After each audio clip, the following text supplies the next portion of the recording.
Yo, what's up? So yun, ngayon kukunin natin yung sticker. Meron na tayong sticker, yes.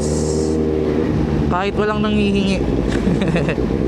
So nagpagawa na ako ng sticker sa Ligas Budget Sticker, something ganun yung name. So nirecommend siya ni kaibigan nating si YRV Motovlog. So doon din siya nagpapagawa. Kaya testingin natin doon kung goods yung quality.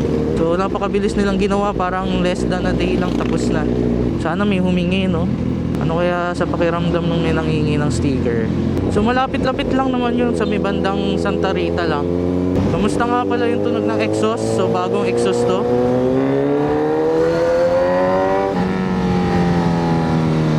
SC Project, galing to kay Motowell. Ito yung dati niyang tambucho.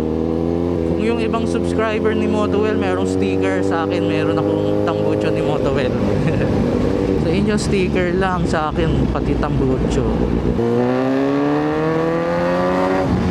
Liwa dito.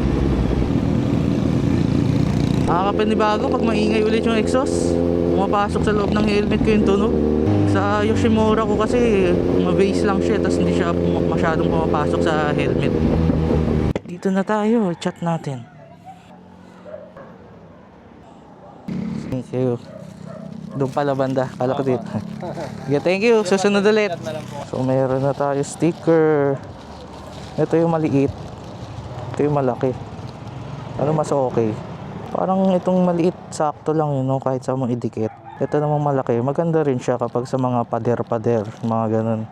Solid. Thank you sa Ligas Budget Print. Sikat mo kayo na ba yun? Dami kumakain dun ah. Ano meron dun? Sikat na lugawan ba yun? Parang pagawaan ng motor eh. Sobrang daming nakapark na motor. Dito rin oh, dami oh.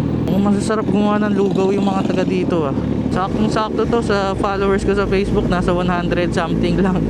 Sakto lang sa inyo to. 100 piraso no, tigit-tigisa. Mabas na ulit yung tunog ng Z9 dahil sa SC Project.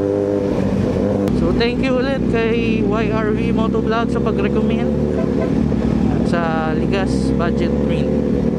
Bye bye.